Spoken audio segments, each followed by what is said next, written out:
welcome to another episode of a Black College Experience HBCU Sports Podcast. I am one half of your Black College Experience team in Baton Rouge, Louisiana, and the founder and CEO of Black College Experience in Atlanta, Georgia, the one and only, the 40 on the 40 cohort award winner from Southern University, Keisha J. Kelly. What's going on, Kels? How are you? How's everybody doing? Hopefully everybody had a great weekend. Hopefully everybody got a chance to tune in to some HBCU football this weekend, all kind of sports. We have a really jam-packed show today. If you're rolling with us, make sure you call in at 719-373-6861, PIN number 49170.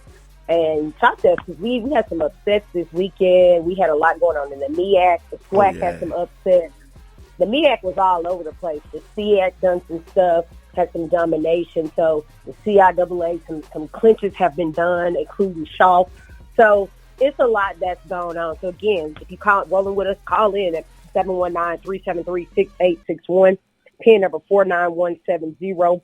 Of course, you can follow us on Spreaker, Spotify, iHeartRadio, Apple, Castbox, Google, and give me the last one. I can never remember. Podcast Addict on Android. Make sure you follow us and call in and let us know what you're thinking. So we're going to start over here. I guess, with the MEAC. I call Morgan State a thorn in North Carolina A&T's butt. That's what I call it, because for some reason they have their number. Last year they beat them, and we're talking about a team that's only won two games, including North Carolina, 3 games, including North Carolina A&T. And they once again beat North Carolina A&T, which opens everything pretty much wide open for Celebration Bowl. But before I get into the logistics of that game, I'll ask you your opinion on that actual game, because a lot of people were shocked about that game, including North Carolina A&T. Well, this was an upset Saturday for them all. I mean, and Lord of the Rings say one ring to rule them all. This was one upset Saturday to rule them all. I mean, I was watching the game and I was like, for the longest, the score was like 16-13. And that was the game score last year when Morgan State upset North Carolina A&T and shocked the football world in HBCU land. I mean, because Morgan State, they're not a threat to win the MEAC. They're not a threat to go to the Celebration Bowl. But for some odd reason, they seem to be, like you said, a thorn in the side of the Aggies. Because, when the Aggies get to the Celebration Bowl, they're taking out the SWAC's best. But they can't seem to take out their league's worst, So maybe whoever gets to the Celebration Bowl needs to watch the film of Morgan State playing against the Aggies for the last 2 years and see how Morgan State is able to slow down North Carolina A&T's offense and just stay in the game with them, because we know what North Carolina A&T's offense, they can run the ball, they can pass the ball, their defense is stingy. But for some odd reason, against the Morgan State Bears, the last 2 years, it just hasn't clicked, and I'm hoping we can get Mark Gray, a Morgan State Bear, HBCU, also a very, very prominent member of the HBCU media, to call in and talk about how he feels about his Morgan State Bears beating up on the Aggies, who have been the class of the MEAC for some time now. So, we also have my line brother on, Patrick Perry, who calls in every week. PP, man, what do you think about Morgan State's victory over North Carolina A&T for the second straight year in a row? I usually say, this one of those picks in which I had Morgan State and then changed it. That's how come I wasn't shocked about that. I mean, they just seemed to whatever. Nobody else in the MEAC had figured it out. Alcorn and Morgan State probably the only teams right now that you can look at and say, hey, they can give A&T problems because they haven't figured out. Because Alcorn only lost by 2, and they led for most of that game last year. So they got a new coach. Same, like you said, no. Tyrone Wheatley. No Amir, no problem. Morgan State, hey, it don't even matter who the coach is. They gonna beat up on A&T. Right. And Sam Washington, we know what he's done the past couple of years as the head coach of North Carolina A&T, but he is 0-2 against Morgan State. So the Bears give him nightmares. I'm pretty sure he hates to see a Morgan State on the schedule. But let's get down to it. In this game, I watched the game. I flipped back and forth because, of course, a lot of our games are being broadcast on ESPN. Before you go into it, because I wanted to go into the stats before you actually went into it. Yeah. Go ahead. So just actually, if you look at the stats comparably, and like you said, where it was for the longest, 13-2, I think I was talking to somebody from A&T, and we was having that conversation. Even looking at it, the first downs, the rushing yards, the penalties, it wasn't that much different. No. It wasn't that much different. You talking about literally first down, 20 for North Carolina A&T, 16 for Morgan State. It wasn't that much of a difference when you really look at across the board as far as yardage, rushing yards. It really wasn't that much different. And in fact, rushing yards, North Carolina A&T have more than Morgan State. But I guess on the flip side, they have more penalties. But I still, like you said, I can only assume that when Coach Washington sees that on the schedule, it's almost like they freeze. But go ahead. Right. And then when you look at this game, the second quarter was a tell of the tape. That is what really won the game for Morgan State. In the second quarter, scoring right with North Carolina A&T 3 points in the first quarter. Morgan State won the second quarter 16-7. North Carolina A&T only scored a field goal in the third quarter. And no points for Morgan State, and then 3 points for NCAT, and then Morgan State with 6 points all in the fourth quarter. So to turn out the victory 22-16, just shocking the HBCU football landscape. And like Kel said, when you look at the stats, and Kel, you got the stats up? I do. Okay, I'll do North Carolina A&T stats, and you do Morgan State's, and we'll just see the similarities. Khalil Carter for North Carolina A&T threw for 154 yards, 1 touchdown, 2 costly interceptions. On the ground, Martin ran for a total of 80 yards, Carter 43, Kashawn Baker 6 for a total of 129 total yards. Here is where the Morgan State defense really made its money, stopping the 2 dynamic wide receivers for North Carolina A&T. Lockhart led the squad with 69 yards, but Zachary Leslie and Elijah Bell only combined for 75 total yards. Now, Zachary did have a touchdown, so a total of 154 yards receiving. Defensively for the Aggies, Stephen Davis and Justin Cates had 8 tackles respectively, followed by Alex Fumba with 7. Go ahead and run down the Morgan State stats skills. Okay, I'm sorry. I'm looking at all the stats. I'm sorry. Go ahead. I'm looking from quarter to quarter to quarter. Okay. I'm looking at all the stats. DeAndre Harris was an efficient of 14 of 20, 218 yards, 1 touchdown, 1 interception. Both quarterbacks were sacked twice, by the way. DeAndre Harris also led both squads in rushing with 49 total yards and a game-winning touchdown. Josh Chase, 26 yards, 1 touchdown. Iman Parker, 15 yards rushing for a total of 89 yards and 2 touchdowns. Receiving wise, Manasseh Bailey led all receivers, 118 yards receiving, 1 touchdown, followed by Wes Woolfolk, 31, Jabril Johnson, 29, Deontay White, 23, and Xavier Gravett, 17. Defensively, this was a knock-em-out, drag-em-out game, and Ian McBurrow, 12 total tackles, 2.5 tackles for loss to lead the Morgan State defensive effort. Rico Kennedy with one interception, returning 55 yards. I mean, this was a total game. I mean, it was back and forth, but North Carolina A&T could not do enough to defeat Morgan. They couldn't come back against Morgan State. Just like I did last week, when the Alabama A&M Bulldogs just kept knocking at the door against the Southern Jaguars. Morgan State was able to keep North Carolina A&T at bay to preserve another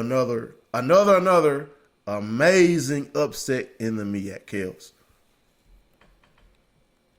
Yeah. It's just, I said this earlier, and I meant it. I seriously, truly wish that Florida A&M was eligible for Celebration Bowl. Like, now we're getting to see some of the best football in the MEAC. It's all kind of stuff. Everything is all over the place. And until you came, I think nobody picked Delaware State when we were talking earlier. It was just all over the place. I know I didn't pick Morgan State. I know I clearly picked North Carolina A&T. And things were just all over the place on yesterday. I think the MEAC had the most going on yesterday. Yes, it was upset Saturday. 2 humongous upsets in the MEAC. We just recapped the biggest upset on the landscape of HBCU football. And speaking about the picks, for some odd reason, Kels, normally I'm the first person to submit my picks. I would not have picked Morgan State. I know I picked North Carolina A&T, but for some odd reason, the Gremlins must have got to me. And my picks didn't get submitted. I want to congratulate Andre Young for winning this week's Week 11 BCU HBCU football pick'em. He's the second person. He's won twice now. He shared the award with one gentleman, but this week he's all by himself. But we all got to pick wrong when it came against North Carolina A&T and Morgan State. PP tempted to pick Morgan State due to the upset last year, but I just didn't see it with Tyrone Wheatley struggling in his first year at Morgan State, and just A&T just rolling along like they've been doing the past couple of years. But they were rolling along last year before they rolled up on Morgan State and left that game with a loss at home. So,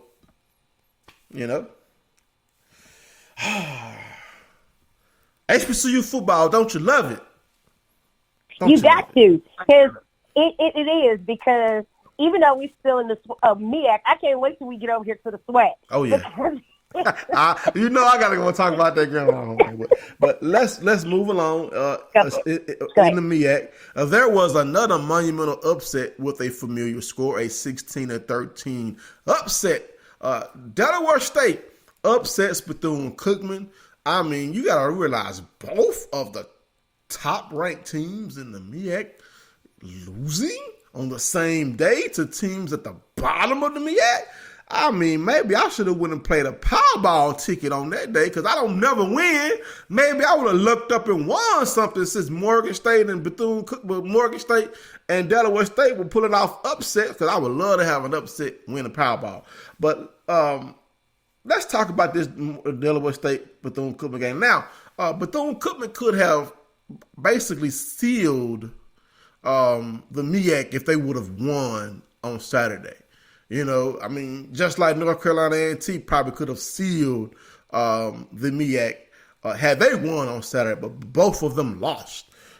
Two teams that you would not have thought for them to lose to, but any given Saturday, that's one of your mottos, Kels. Any given Saturday, you can get beat.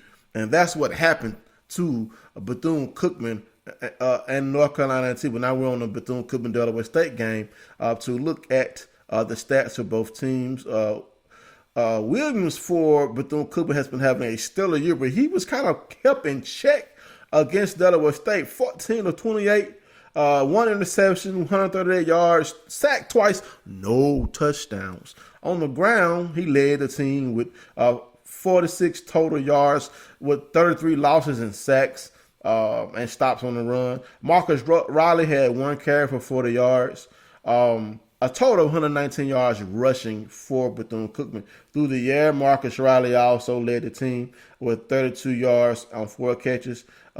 Darrell Power, 3 catches for 45 yards for a team total of 138. For Delaware State, when you look at the stats, you really don't think that Delaware State was going to win this game, but they was 9-17. One interception, but one touchdown on the ground. Bertrand Hooden ran for 133 yards and one touchdown. He was the highlight getter of this game. But they also ran for 24 yards. A team total 165 through the air. Beverly had 3 catches for 30 yards. Woodley 2 catches for 41 yards, and he sole receiving touchdown for the Hornets. I mean, like I said, I was watching both games, flipping back and forth. I mean, you didn't want to really miss a moment because both games you hoping, can Morgan State hold on? Can Delaware State hold on? Then I was flipping back and forth between the beatdown that Albany State gave Fort Valley State. I mean, then we can talk about that when we get to the SIAC. But it was just amazing HBCU football on display on ESPN3.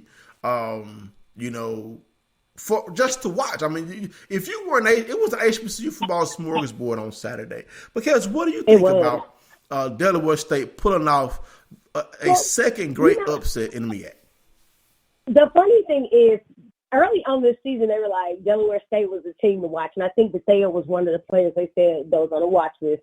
And I kind of, after North Carolina A&T rolled them earlier this season, I was like, there's no way. I mean, no yards. They were really short. They weren't running the ball. They weren't doing most of anything. A&T had their number. They were stopping them left and right. So I was like, literally, it's no way they would be. But like you said, any given Sunday, any team can win a ball game at any given moment. And all it takes is 1 point. All you need is one extra point over the opponent, and you good. And I know I didn't pick Delaware, but, they did. Bethune-Cookman was almost a guarantee in my book. But, again, we see what happened there. Exactly. I mean, no one picked Delaware State to win this game. And when you look at the game was decided by Delaware State's defense, snapping a 6-game losing streak versus the Wildcats. I mean, Bethune-Cookman did everything they can do to get back in the game. They went for it on 4th down 3 times and were stopped on 3 4th-down conversions, including 2 in the 4th quarter while trying to get back into the game. I mean, it was just... I mean, when you have that, and I was watching the 4th down play where the defender was held, and you just knew the referee was going to throw a flag. The referee didn't throw a flag. When the wide receiver caught the ball, he was just short for a 1st down. So inches away from getting that 1st down, which could have changed the complexity of this game. The defense for Delaware State holds, even though that holding call was not called by the referee. I mean, it was just if you look up and down social media for HBCU people, HBCU football lovers, we were just really just talking about the refereeing. We can't get fined, so we can talk all we want. It was just bad refereeing, missed calls up and down the football field. But Delaware State was able to persevere and hold off Bethune-Cookman for the upset victory and just throwing the MEAC into a 3-way tie at the top, which we're going to get to later when we're done with this game. Kels, you have anything else you want to say about Delaware State's upset up with the PP? Oh, man, I don't, like you said, nobody. I saw, like we said, we saw Delaware State earlier this year against A&T. They look like a second-year team. Yeah, and it's just familiarity with each other. I guess Delaware State, they gave their best effort when they needed to and just threw the MEAC into a free fall. Right. So now we're going to talk about the team that benefited most from these 2 upsets and basically hoping to not fall prey to an upset themselves. But Coach Buddy P, and his South Carolina State squad left nothing to be decided. Wasn't going to be no upset this weekend for them against Howard. Just a drubbing put on the Bison by the South Carolina State, 62-21. Redshirt freshman quarterback Corey Fields had a career game throwing for 337 yards and count them 1, 2, 3, 4, 5, 6, 7. Not little Indians, 7 touchdowns to lead South Carolina State to this victory. Kels, when you saw this score, we know Howard has been struggling, which I know you want to drop some news about the Howard football program with this victory, with this loss to South Carolina State. So what do you think about this game? And also go ahead and drop that news that I know you want to drop. So South Carolina State, there's no surprise. Howard has been in turmoil. You know, we talked about this, and it's so funny because remember last week, Jen was like, you know, they're going to have to completely break down their whole program and start all over. And it seems as when Kaylin, you know, with all these allegations with Coach Prince, all these things start happening, it's like it all starts shifting. And it's just like one thing after another after another. And here we look at a team that was just even a year ago was on a whole different tide. So now here we are a year later, and the coach is on paid administrative leave. Well, he's fired. I don't know. I think. Did they? I think they did fire him. Yeah. Okay, I didn't. Okay, so I missed that part. So I just thought of paid. Okay, I'm behind. Last I saw was the paid administrative leave. I didn't know they had went ahead and fired him. But I think a lot of people expected that to happen with him Right. when all, like you said, when all the allegations and stuff. But yeah, y'all just told me something. So y'all go ahead, because see, I didn't know they had fired him. They went on ahead and did it. I mean, PP, go ahead. Hey, I said last week they needed to. I didn't come out and straight up say they need to fire him, but they needed to just. This season is a flush for them, so they need to clean house, see if they can keep Newton there, because if they don't keep him there, then it's going to be a complete rebuild as far as coaching and all that. They need to just get the taste of Ron Prince, get it all out of there, and get those players' confidence back up. Right. As far as do you think firing Prince is enough to keep Kalen Newton and the other 3 young men who decided to redshirt and transfer? You think that's enough to keep them there, or are they just really ready to move on from Howard? Yeah, I mean, Newton was he probably the most recognizable, arguably because his brother, he probably one of the most recognizable players in HBCU land, and for him to go from upsetting UNLV to pretty much looking like poo in a matter of 1 year, I mean... Correct. I agree. Yeah. I'm wondering who they're going to hire. Are they going to hire somebody with HBCU ties?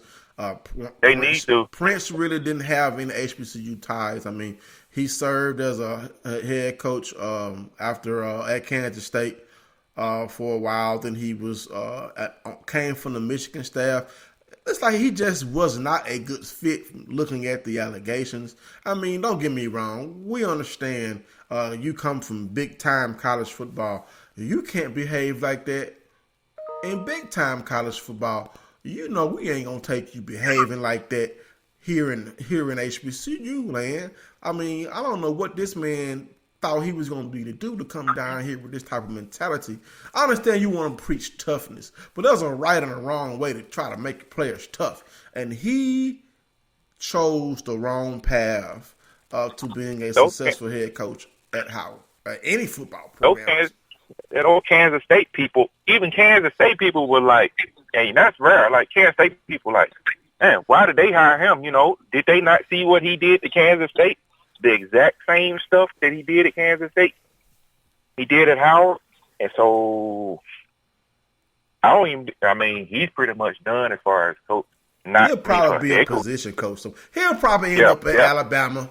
You know how Nick Saban. I was just about to say that. You know how Nick Saban likes to recycle coaches, like he's the Matrix or something. You know what I'm saying? And they just forget about all the wrong that these guys have done. Don't get me wrong. You do deserve a chance to redeem yourself, but he needs to have a seat for a while and learn how to be a better person before he tries to coach someone else's kid. So we're gonna see who Howard brings in. But let's talk about this game. We already talked about Fields' big game on the ground. They didn't really run the ball much. Only ran for team-wise 115 yards and 2 touchdowns. No one single rusher had over 26 yards rushing, led by Detron James with 26. But Quincy Hill had the touchdown, and LeBron Morris also had the touchdown. For Howard, though, Raymar Williams filling in for the departed Kalen Newton. Will he stay? 94 yards, 1 touchdown, 1 pick. Dedrick Parson, 130 yards and 2 touchdowns to highlight Howard. That's a bright spot, that young man running the football. Wide receiver-wise, Kyle Anthony, 73 yards, 1 touchdown. Kels, what's your opinion on Prince's firing? And, do you feel like Howard should hire someone within the family to mend these fences, that has taken place? I mean, you hired an outsider. Should you hire somebody within the Bison family to come in and fix the program? Maybe Ted White, maybe? I think sometimes that's, it's kind of like a catch-22, but I think it would be a better thing because I won't call names, but a lot of times what we see is, even in commissioner positions, but we'll leave that alone, you see people that are not directly affiliated with your school, with your conference, whatever it might be, and they don't have the best interest at heart. They really don't have the best interest at heart. And just like Patrick said, you see where Kalen was a year ago until a year later, he ends up like that. So, in all honesty, the whole, administrative pay or administrative leave with pay, that was just a cover up from saying, okay, we just to chop you the next day or so. That's all that was. Okay, we're going to put this out first, but this is what's going to happen. I would like to see them hire somebody that has the best interest at heart. If it's somebody out of Howard, not a problem. But I wouldn't rush to go hire somebody else. You want somebody that knows at least what's going on, somebody that's comfortable with your program, somebody that knows about the logistics of that. And again, to see all of that happen, it's this turmoil going on in that athletic department or in football, I think the football program. It's just bad. It's all bad right now. What about Ted White? Former Prairie View offensive coordinator, former Southern offensive coordinator, quarterback coach, Baton Rouge native, and former superstar quarterback for Howard. Not a bad choice. Not a bad choice. Not a bad choice. Yeah. Not a bad choice. Yeah. I don't think he's on that Prairie View staff anymore, if I'm correct. The rumblings there, but when you have when your house is broken into, you want to bring someone, like you said, you want to bring somebody in there that can calm things down, that can right the ship. And I would love to see Ted White go to Howard at his alma mater and right that ship. He's a former Howard quarterback, so maybe he could persuade Kalen Newton to stay and continue the legacy that Kalen Newton was building at Howard as a quarterback, because he was getting ready to break everybody's records at Howard. He was getting ready to break Jay's records, Ted White's records, whatever records are standing. He was on track to break those records. Right. Okay. So moving along. Okay. So let's take a commercial break. And come back. Okay. We'll be right back in 31 seconds with more of Black College Experience. I already knew that I was going to go to college, from a young age. I definitely want to major in political science. After that, I'm going to get my law degree. Then I'm going to come back to Detroit, boost the economy, become the mayor or something, try to make the situation better for other people. I feel like I owe it to the city. I'm determined. It's going to happen. My name is Justin, and I am your dividend. All right, we're back with more Black College Experience. We're just talking about the upsets that occurred Saturday in HBCU football, first and foremost in the MEAC. Just now talking about Howard deciding to let go of their head coach and the beatdown that it took from South Carolina State. And that victory by South Carolina State puts a three-way tie at the top of the MEAC with South Carolina State, Bethune-Cookman, and North Carolina A&T all with the same records. And the last game we're going to talk about in the MEAC was a back-and-forth affair between Norfolk State and the North Carolina Central Eagles. The game was won by Norfolk State 28-21. Kels, what do you think about Norfolk State taking down the Eagles? I don't think I picked Norfolk. I think I picked Central. And the only reason why I picked Central, I normally would pick Norfolk, but y'all, I picked Central because it was their homecoming. I don't know why I think people can't lose their homecoming. Tuskegee. I don't know why I'm thinking Southern. People lose their homecomings all the time. So I did. I legit picked them. And Norfolk has had a pretty solid season back and forth this season. But I truly did, depending on the games. But I know I picked. Right. And an amazing game by Davis Richard was wasted. He threw for 384 yards and 3 touchdowns, but he was sacked 8 times by that Spartan defense. They were playing like Spartans on defense. Latrell Carter had 46 yards rushing, a total of 68 total yards rushing by the Eagles. For Norfolk State, Jawan Carter threw for 249 yards and 2 touchdowns. On the ground, they were led by Jared Hewlett with 47 yards, Raekwon Smith 41 yards, Kevin Johnson 38 yards and 1 touchdown, and Jawan Carter with 1 touchdown rushing to lead the Spartans past the Eagles. Defensively, through the air, Justin Smith led the Spartans with 4 catches for 106 yards, 1 touchdown. Mark Ellington had 46 yards and 1 touchdown. For the Eagles, E.J. Hicks had 7 catches for 140 yards. Travion Pratt had 54 yards and 1 touchdown. Deshae Stevens had 2 touchdowns receiving. For Norfolk State, the defense was led by Nigel Chavis with 10 tackles. The Eagles were led by Deontay Fair with 10 tackles. Just an amazing game, back and forth offense and defense. The 8 sacks were key for the Spartans and holding on to this victory. Just an awesome weekend of upsets in the MEAC in North Carolina. T going down, Bethune-Cookman going down. Now we are ready to jump over to our home conference, the SWAC. Upsets in the SWAC this weekend too, But as both conferences, come down the stretch, vying for championship position to both get to the Celebration Bowl, which is the coup de grace of the SWAC and MEAC football seasons. Kels, I'm gonna let you pick what game we want to talk about first. Okay, so we'll save Alcorn and Grambling for last. We'll save that one for last because that was the most heated. So I want to start. Let's start with Alabama A&M and Jackson State. Wow! That was a pretty heated game, and I know Coach was pretty mad after. I know Coach Maynard was happy.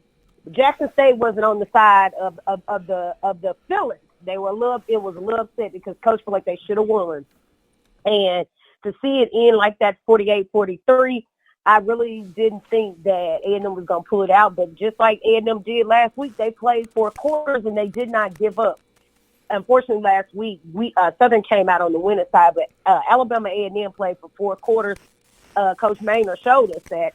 So, yeah, let's start off with that game. Right. So this is a game that Jackson State led all the way through until the 4th quarter.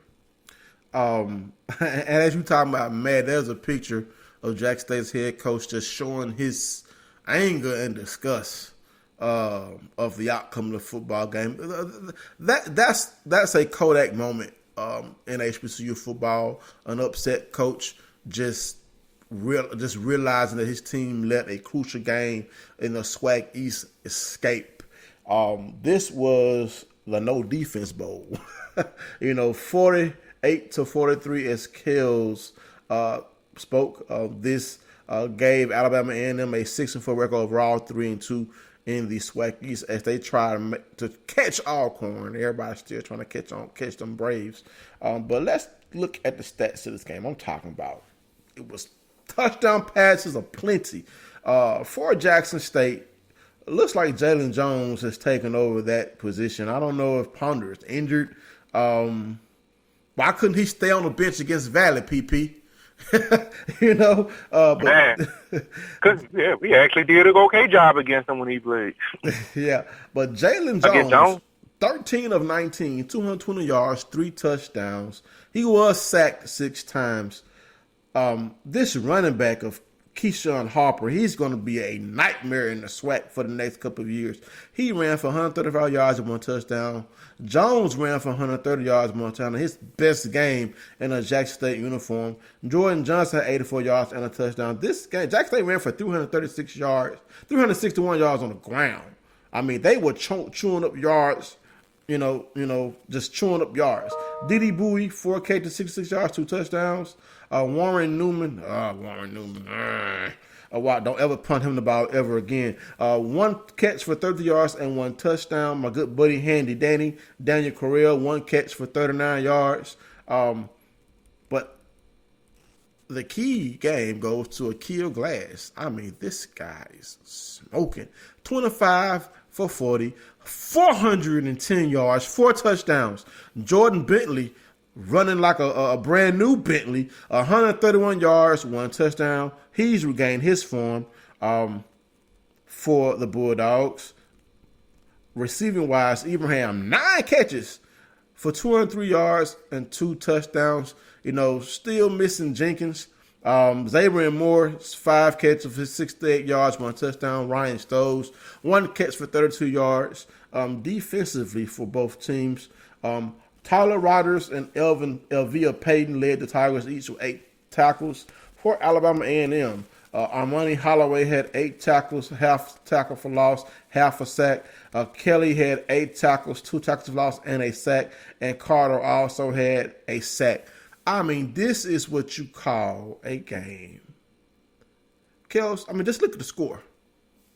This was a 28-point score by Alabama A&M in the 4th quarter. That's why Jack State's head coach was so angry. Kels, what do you think about Alabama A&M's comeback in this game?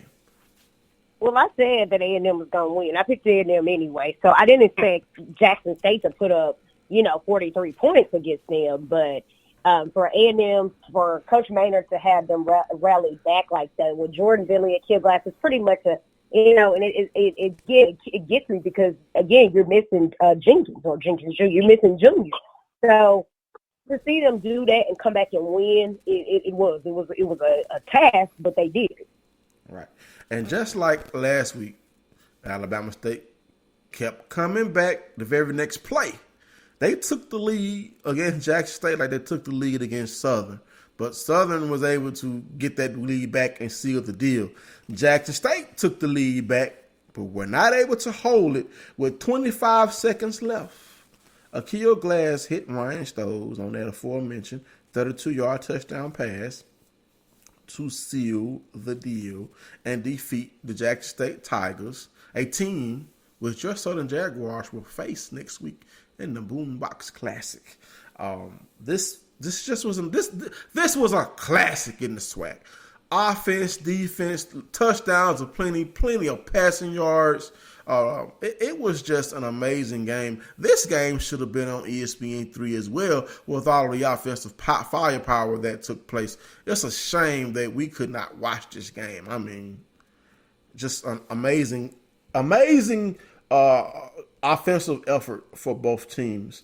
Moving along in the SWAC, Prairie View versus Arkansas Pine Bluff. I guess you can say they're Prairie View still trying to see if they can catch your Jags. They defeat the UAPB 37-20. What do you think about UAPB losing to Prairie View, Kels? Well, UAPB is not who we thought they were in the beginning, but UAPB is different who we thought they were in the end. So no surprises. In the beginning, you really couldn't predict who was going to do what, but I think UAPB came off that high, and I'm not surprised.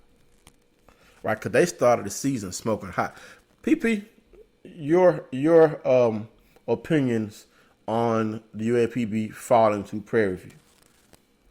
Yeah, I guess they'd have come back down to earth, They was hot. They was looking really like they were going to be a thorn as far as their offense is concerned. But I guess, reality has set in Prairie, we already know they're always going to score, but UAP, I guess they done come back down to earth, and now they're playing a role of spoiler. Yeah, exactly. All right. So next up will be Kels. Your Southern Jaguars on senior night basically had a easy game against Virginia University of Lynchburg. Just a prep, the prep for those Tigers, defeating Virginia University of Lynchburg 58-7. I mean, I should have went to this game, but I didn't.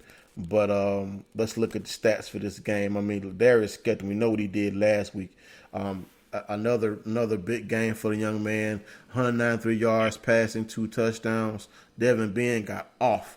120 yards, 2 touchdowns. Craig Nelson, transfer of Indiana, finally making his presence felt. 92 yards and 2 touchdowns on the ground. He is a player that Southern's going to need down the road as your Jaguars head into a critical stretch with the Boombox Classic and then the Bayou Classic. As your Jaguars look to secure another trip to the SWAC championship game. Also, Jarrett Sims had 92 yards rushing.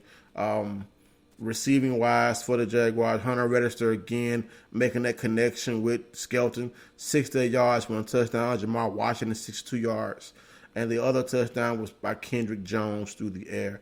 Defensively for Southern, Mac Ellis wasn't much defense in this game for Southern. Mac Ellis led the Jaguars with 4 total tackles, followed by a host of Jaguars with 3 tackles and 2 tackles respectively.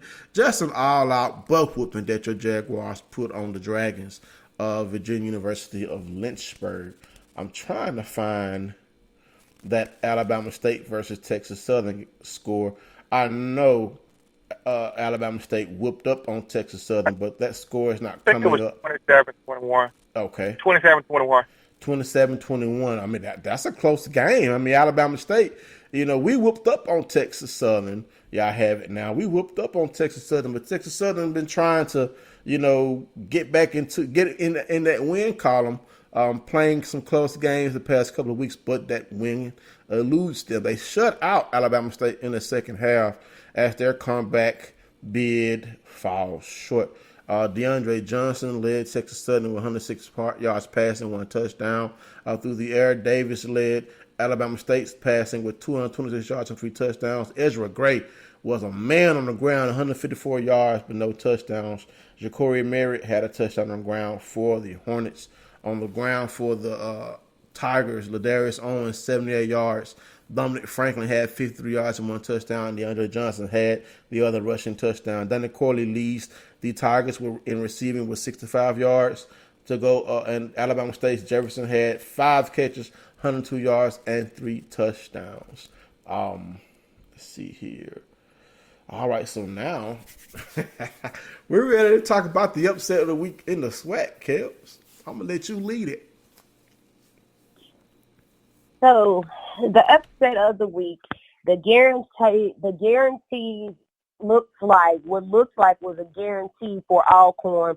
Alcorn was a guarantee, looks like, heading back to SWAC championship. Looks like they were going to be the number 1 contender for that, as well as going to Celebration Bowl. Until yesterday in the hole on ESPN, Grambling said, not so fast.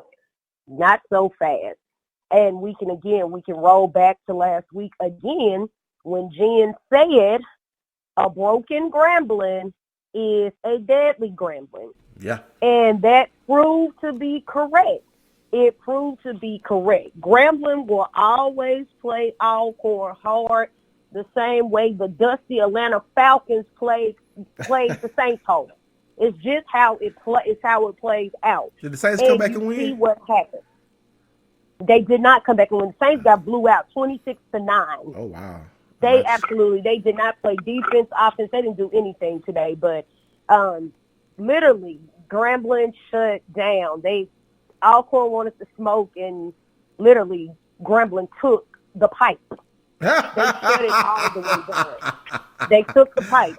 Another Keisha Kelly original. There is no more smoke, and I mean, it's a lot of angry Alcorn fans. I know it was a lot of people that were upset.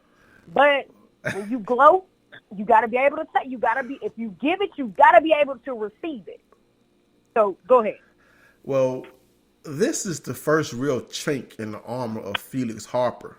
Gramblin's defense has been playing very, very well. Joe McWilliams of Grambling has been a man in the Grambling secondary, just giving quarterbacks nightmares. Felix Harper was an inefficient 24 of 48, 269 yards, 1 touchdown, and 2 picks. He was sacked 3 times. Nico Duffy led the Braves in rushing, 106 yards. Waller, not a factor. Hope he's not injured. For the Braves through the air. Anderson had 6 catches for 103 yards, 1 touchdown. Chris Blair, 56 yards through the air for Grambling. Jeremy Hickbottom, 15 of 23, 157 yards, 1 touchdown, 1 interception. He was Charles Wright relieved. Hickbottom, I think Hickbottom left the game for an injury. Did he? And I flipped away from it. He got ejected. Oh, he got ejected. Yeah. Oh, what did he get ejected for? Personal foul. Oh, okay. So does he have to sit out the next game? That's right. I think he has to sit out at least one half for sure. I think he do. Well, and they play us next. Yeah. Interesting. Maybe we can soften them Tigers up for y'all, Kels. But Charles Wright was 5 for 11, 63 yards and 1 touchdown, 1 pick. Because we almost beat Grambling last year in the hole. Yeah. Now, I wish I could have had that Plucky Duck soundbite ready. And Plucky go down the hole, Alcorn go down the hole. Yeah, I'm gonna have to create that. I'm gonna have to make that. But Kevin Dominique led the Tigers in rushing with 69 yards on the ground, followed by Charles Wright. Through the air, Grambling was led by Ray Richardson, 101 yards receiving. Kobe Ross, 46 yards receiving, 1 touchdown. The other touchdown was caught by Dequar Thomas, who had 1 catch for 11 yards. Defensively, Alcorn was led by SWAC preseason defensive player of the year, Muhammad, with 14 total tackles, 2 tackles lost, and 1 sack. Defensively, Grambling was led by a couple of Tigers, Keenan Fontenot, Devonair Martin, and Wesley Green. All 3 had 8 tackles. Martin had 2 tackles for loss. Green had 3 tackles for loss, 2 sacks. DeAndrew McCarthy had 3 tackles for loss and 1 sack. Interceptions were by Xavier Lodge and Devonair Martin. Let's see here. So, just a well-played game. I mean, in overtime, Grambling sealed it with a field goal kick. Alcorn's kicker missed the game-time field goal to secure the game for Grambling. But before we move on to the CIAA and the SIAC, I got to talk about some of these Alcorn fans whose feathers are ruffled with my post. Let's get this straight. In the SWAC, Alcorn has been a bully. They have been the best team even when they have not won the SWAC. They have beaten up on everybody. They have won the SWAC East for 5 years straight, right? PP and Kels? Yeah. This is possibly the 6th.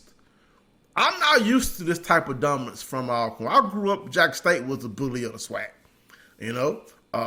But when you become the bully, when you get beat, you have down goes Alcorn. It's just like when Muhammad Ali knocked down goes Frazier. Down goes Frazier. That's what that was like. That's the type of impact that this loss to Grambling holds in the SWAC. It is an epic loss. It's nothing against Alcorn. There is no bias. I take my personal feelings out of it when I'm being professional. Personal wise, I was raised a Tiger, so no, I don't like Alcorn. But professional wise, this was an upset of monumental. I can't think of the word. As far as Alcorn beating up on everybody, the SWAC championship is probably going to be held in Norman again. So you guys are the cream of the crop in the SWAC. So when you lose, it's like a giant being slain. It's like David beating Goliath. And even though Grambling is no David, Grambling is still kind of like a Goliath. This Grambling Tigers team is not a team that Alcorn fear. This isn't a team with Devontae Kincaid at quarterback. This isn't a team that had a defense like Grambling has had in the past. And this is an Alcorn team who has been dominant. So when you lose, down goes Alcorn, because you guys have been dominant. And that's all. It's no bias, no professional bias on Alcorn. You know, Alcorn fans getting upset, thinking, "Oh, you've been waiting a long time to say that." Yeah, because I want to see if someone could beat Alcorn. Alcorn has been the SWAC's Alabama. So when Alabama lost this past weekend too, defeated by LSU, down goes Bama, down goes Alcorn. The big boys in these conferences finally lost. That's it, Kels.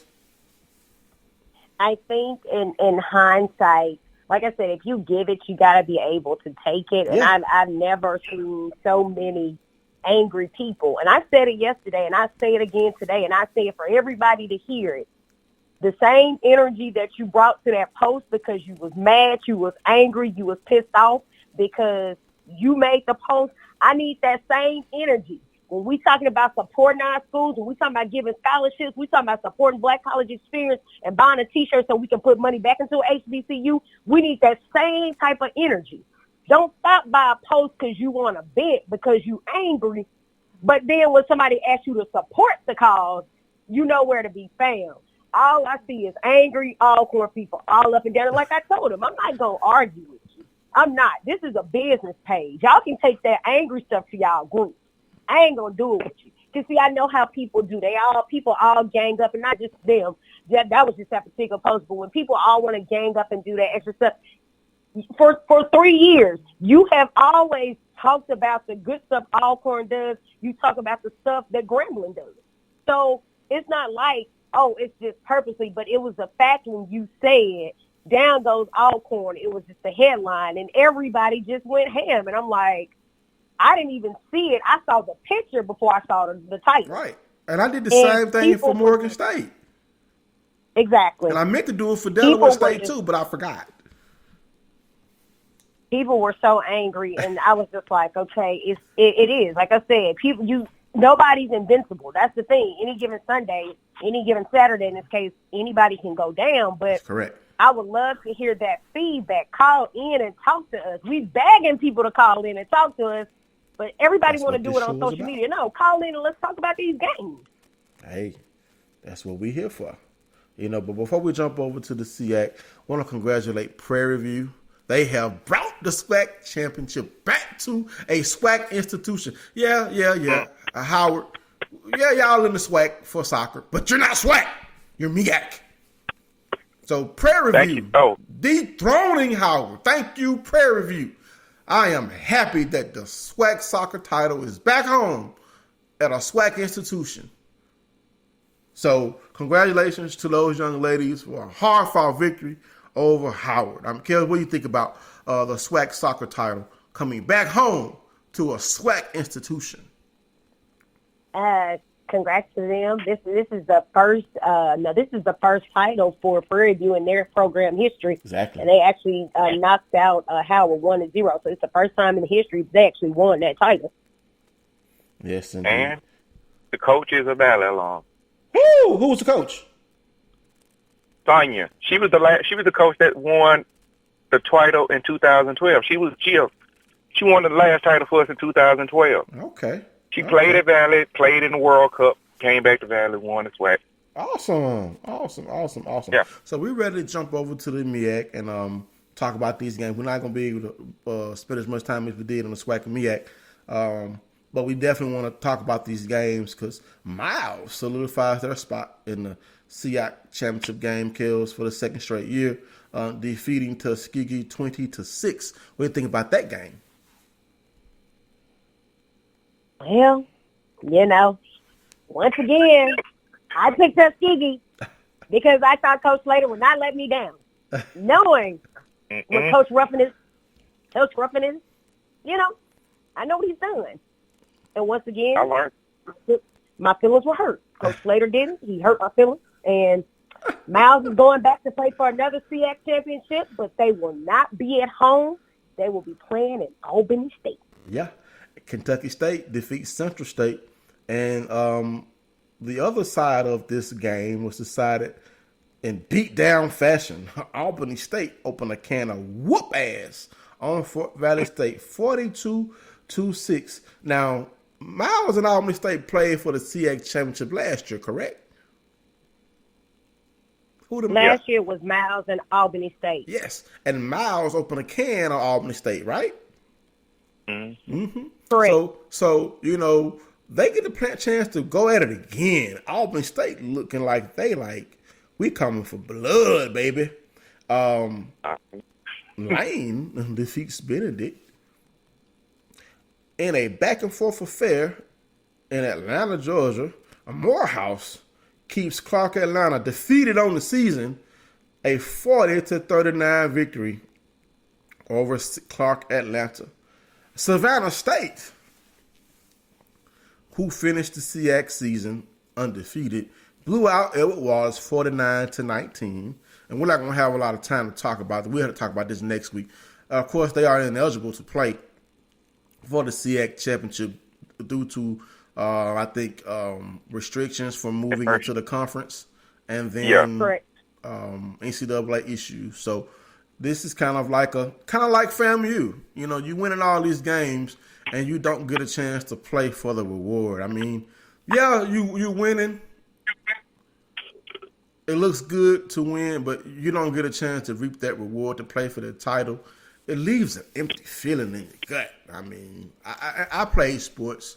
I never won a championship, but when you playing and you don't get a chance to win play for that title, you playing for pride. And Savannah State's pride showed this season as they returned to the SIAC. But next week, we're gonna have a championship decided.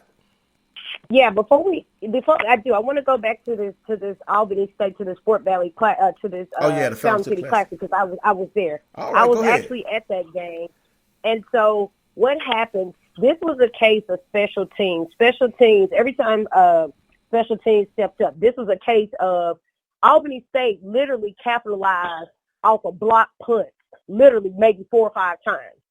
That's how the 42-6.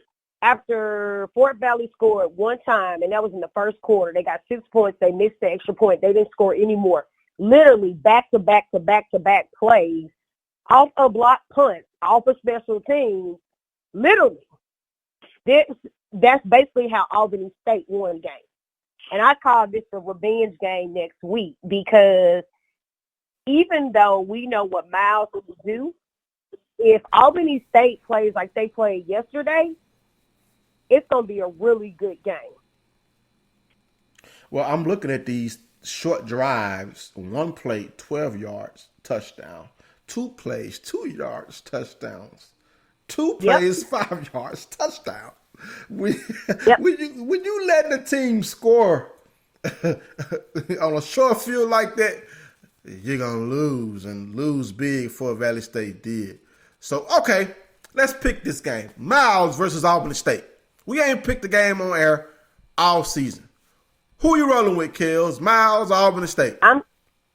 Okay, so I'm going to go with, I went against Miles this week, and I'm going to do it again. I'm going to take Coach Giordano, and I'm going to take the Albany State Golden Rams. PP. I learned last year. Miles social media account got on me about picking against them. I didn't pick them against. I picked them against Tuskegee. I'm not going against them in the championship, so it's Miles all the way, baby. I'm rolling with Miles too. So when I make the pick them for Tuesday, y'all gotta make sure, Kels, you gotta make sure you pick Albany. I'm gonna be checking. Okay.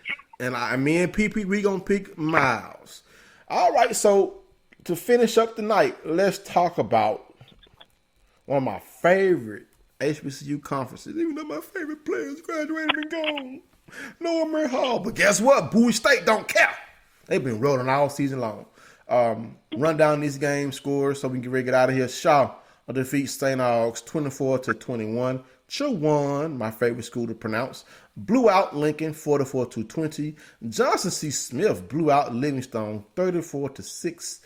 In the Battle of the Virginias, Virginia State defeated Virginia Union 27-24, and to secure their spot in the CIAA championship game, Fayetteville State whooped up on Winston-Salem State 31-17. Bowie State already had clinched. They whooped up on Elizabeth City State 60-21. So the CIAA championship game, Kels, will be another rematch. Bowie State versus Fayetteville State. What you think? I still, in this case, like you said, no Amir Hall, no problem. I'm still going to take. You taking Bowie? I am. All right. PP, you rolling with Bowie too?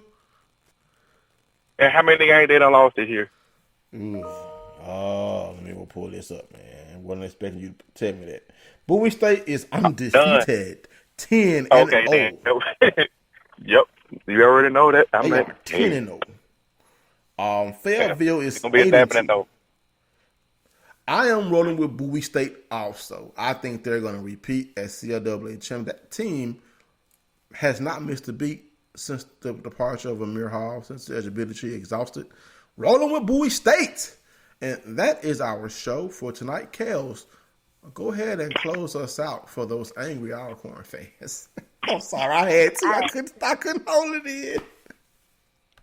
So we're getting into the last part of the season. We're getting ready to close the season out. This is literally boombox week for us. Lord, we're driving with Jackson State this week. We're off, and then we hop straight into Bayou Classic. And just to let everybody know, tomorrow is the first official day that Black College Experience partnered with Mustard Seed Barbecue to do our first coat drive. So boxes have been dropped off, decorated, and we're hoping that we get enough coats that we can donate to those out there in those Atlanta streets that are freezing because it's getting colder and colder. Yeah, very cold. Just excited about that whole effort. Of course, I have all that information on the social media pages, on Twitter, whatever. If everybody can share it, reshare it, retweet it, whatever, because we want this to be something that fits big on this side. We hope that it'll get bigger every year. Right. I'm actually in an Atlanta-based group. I'm definitely going to share. I'm going to get permission from the administrator to share your coat drive post. Hopefully, the men and women in that group, a lot of them are HBCU graduates, will contribute to the first ever Black College Experience coat drive. And maybe next year we can also do it here where we can expand it to where I can collect coats for the Black College Experience coat drive. And Kels, I want to say this really, really touched my heart when I saw the Jude. I know we're almost out of time. We're actually out of time. But I just want to thank you for giving back. You give back in so many ways to where some people may think you're bragging. You're not bragging. You're just doing what's on your heart to give back to the community, to your HBCU, to any HBCU that you could assist. I mean, that's been your mantra. You're not bragging. You're putting your brand out there. You're putting your heart out there. You're putting your soul out there. And working with you these past couple of years, me and you have had our disagreements, our fusses, our fight. We disagree like brother and sister. But one thing when you have a brother that's behind you, I'm gonna be behind you. Even if we disagree or we have our little fusses on Facebook, like we can the past couple of days, but ultimately I'm gonna have your back with Black College Experience and with anything. And when I saw you doing this coat drive, it really, really touched me, especially with the winter months fast approaching. And we know in Atlanta, past couple of years, y'all have had those freezes and those snowstorms. So I think this is something that's definitely going to benefit the Atlanta community. And if you're listening to this show, when you listen to this show on our various platforms, reach out to Keisha Kelly on Facebook, Keisha J. Kelly NBA, or on Twitter Diva Kells, or on Black College Experience, be at Black College EXP on Twitter, at Black College Experience on Instagram. And you can also reach out to me, Derek Thomas, on Facebook. Hey Bub Sports Dad with a Z on Twitter. Hey Bub Sports Dad with a Z on Instagram. And I'll get you in touch with Kells if you want to donate to this coat drive. Even if you can't donate a coat, if you want to donate money so Kells can go buy a coat to give to this coat drive. Kells, go ahead and let them know what your Cash App is. So if you do want to donate, of course, it's the $, and then, of course, don't laugh at my Cash App name. It's ESPN Kells. So it's ESPNKELLZ. Yes, indeed. So Kells, that's all I have, man. I mean, I'm hoping your first coat drive goes a success. I'm gonna see if I can find some coats, if I can ship them up there to you, just so I can try to do my part.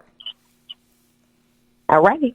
All right, so we are out of here. I want to thank everybody for listening. Even you Angry Alcorn fans, no love lost Alcorn. You guys are the Mac of the swag. Peace out.